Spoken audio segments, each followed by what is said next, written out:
اللہ وبرکاتہ۔ تعلیم نسواں یعنی کہ لڑکیوں کی تعلیم حاصل کرنا، لڑکیوں کے تعلیم کے معاملے میں ہمیں کئی گھروں سے شکایات موصول ہوئی کہ لڑکیوں کو تعلیم تو دلوائی جاتی ہے بس صرف میٹرک تک۔ کہا جاتا ہے کہ میٹرک کر لے گی تو اس کے اندر پڑھنا لکھنے کا شعور پیدا ہو جائے گا، اس سے زیادہ یہ کیا کرے گی؟ اس سے زیادہ کیا کرے گی یہ کہ پڑھ لکھ کر کیا کرے گی؟ اس کو اپنے سسرال جا کر چولہا چوکا ہی تو کرنا ہے، اور کیا کرنا ہے؟ اس کو جو ہے سسرال جا کر برتن ہی تو مانجنے ہیں، صفائیاں ہی تو کرنی ہے۔ میرا آپ سے یہ معتبانہ عرض ہے کہ لڑکیوں کو علمی طور سے کمزور نہ بنائیں، کیونکہ اگر علمی طور سے لڑکیاں کمزور ہوں گی تو اس معاشرے کے اندر علم کا ایک فقدان پیدا ہو جائے گا، جس کے اندر آپ کی نسلیں علمی طور سے بہتر نہیں ہو پائیں گی، کیونکہ بچے کی سب سے پہلی درسگاہ اس کی ماں ہوتی ہے۔ بچے کو جب جنم دیتی ہے یعنی کہ پیدا کرتی ہے ماں، تو سب سے پہلے بچہ کس کے پاس جاتا ہے؟ اپنی ماں کے پاس۔ ڈاکٹرز یا وہ دائی جو بچے کو پیدا کرتی ہے، جو بچے کو ڈیلیور کرتی ہے، وہ سب سے پہلا حق دیتی ہے ماں کو کہ وہ ماں کی گود میں اس بچے کو ڈال دیتی۔ پھر یہ بچہ 7 سال تک یا 5 سال تک اپنی ماں کی پرورش کے اندر پلتا ہے۔ اگر یہ ماں ہی ان پڑھ ہوگی تو اپنے بچے کی پرورش کس طرح کرے گی؟ اگر بچہ کوئی سوال کرتا ہے تو ماں بغلیں جھانکنے لگتی ہیں، جن ماؤں کو پڑھایا نہیں جاتا۔ تو اسی لیے ضروری ہے کہ ماؤں کا پڑھا لکھا ہونا ضروری ہے۔ آئیں اسلام سے اس بات کو ثابت کرتے ہیں کہ ماں کا پڑھا لکھا ہونا کتنا ضروری ہے۔ حضرت عائشہ صدیقہ رضی اللہ تعالیٰ عنہ امہات المومنین میں سے شامل۔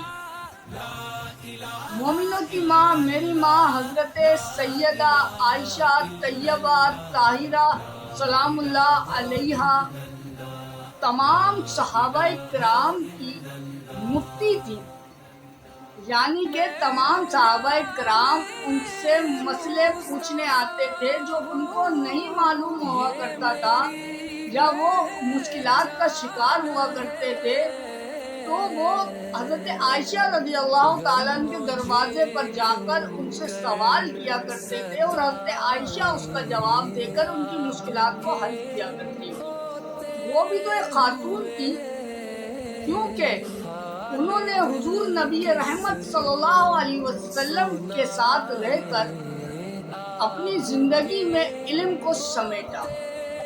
جب علم کو انہوں نے سمیٹا تو آج اگر ہم دیکھیں تو 2000 سے زیادہ حدیث مبارکہ حضرت عائشہ رضی اللہ تعالیٰ عنہ سے مروی ہیں۔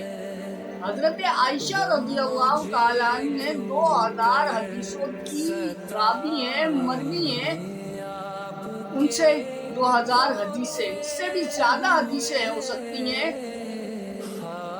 میں ایک تخمینہ بتا رہا ہوں آپ کو، 2000 سے زیادہ حدیثیں ہو سکتی ہیں۔ آپ اس کا اندازہ لگائیں کہ وہ صحابی رسول، خاتون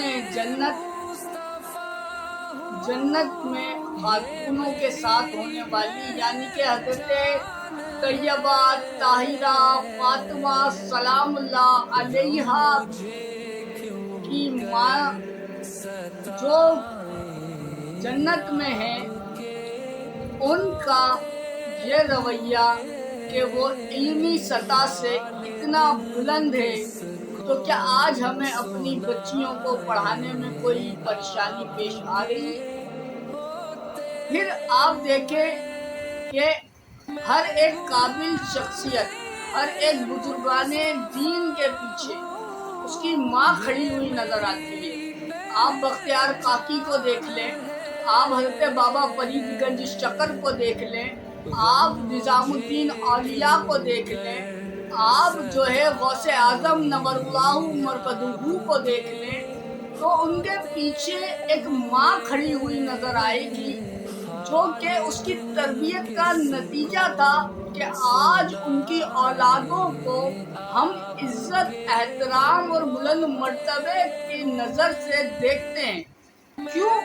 کیونکہ ان کی ماؤں نے ان کی تربیت ایسی کی تھی کہ کسی کی ماں نے ان کو نماز پر لگا دیا تو کسی کی ماں نے ان کو جھوٹ بولنے سے روک دیا، کسی کی ماں نے اپنا بچہ لا کر بھائی کے سپرد کر دیا کہ تعلیم و تربیت ہوتی رہے۔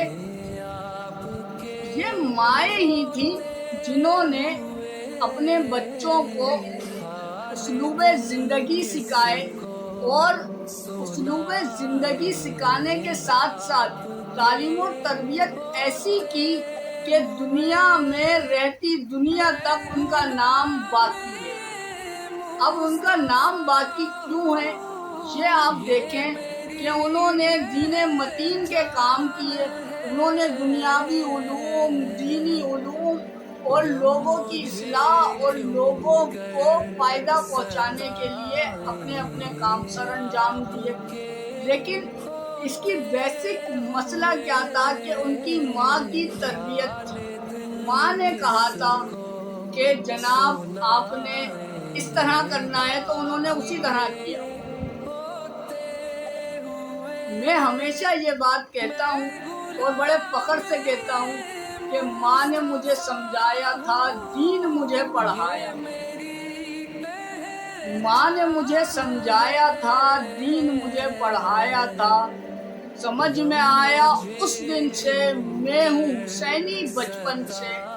حسینی ہونے کا یہ بات حسینی ہونے کی کیوں کر رہا ہوں؟ کیونکہ دین متین، دین محمدیہ، شریعت محمدیہ اور اسلامی تعلیمات اگر کسی کے گھر سے چلی تو حضرت امام حسن، حضرت امام حسین اور حضور محترم حضور مجسم شہنشاہ بنی آدم صلی اللہ تعالیٰ علیہ وسلم کی ذات سے یہ تمام چیزیں چلتی ہوئی آئیں، تو حضرت امام حسین، حضرت امام حسن، حضرت فاطمہ الزہرا سلام اللہ علیہا کے گھر سے شریعت اترتی رہی۔ یہ علم کی تصدق تھی۔ پھر حضرت فاطمہ رضی اللہ تعالیٰ عنہ کا کردار دیکھیں۔ میں حضرت فاطمہ رضی اللہ تعالیٰ عنہ کے کردار پر بات جب کرتا ہوں تو میں جو ہے بڑا احتیاط اور محتاط ہو کر بات کرتا ہوں، کیونکہ حضرت طیبہ سیدہ طاہرہ سلام اللہ علیہا فاطمہ زہرا رضی اللہ تعالیٰ عنہ کی حیا کا پیکر اتنا بلند ہے نا کہ میں جو ہے ان کی حیا کی وجہ سے، ان کی تعلیمات کی وجہ سے کچھ چیزیں ایسی ہیں کہ میں حضرت سیدہ طیبہ طاہرہ کے بارے میں بات کرنے کی جرات بھی بڑی کم کرتا ہوں۔ آج یہ موضوع خواتین کے اوپر ہے تو میں سیدہ طیبہ طاہرہ حضرت فاطمہ سلام اللہ علیہا کو کیسے بھول سکتا ہوں، کہ جنہوں نے چکی پیس کر بھی بچوں کی تربیت کی کہ میدان جنگ میں بھی جانا تو حق کا ساتھ مت چھوڑنا بچوں۔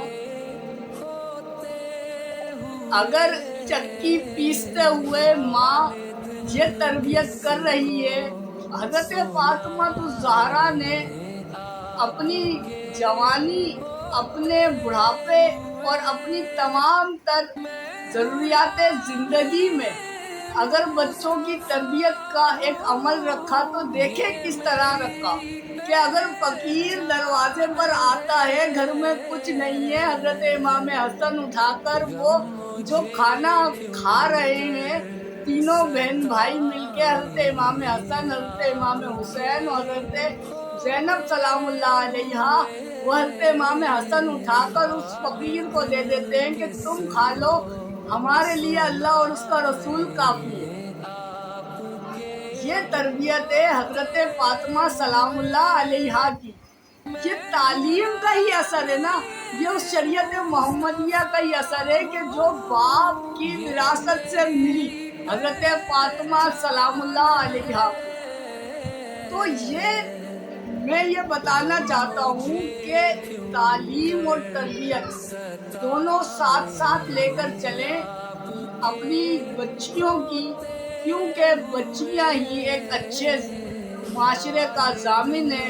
کسی نے خوب کہا تھا کہ تم مجھے اچھی مائیں دے دو، میں تمہیں اچھے معاشرے کی ضمانت دیتا ہوں۔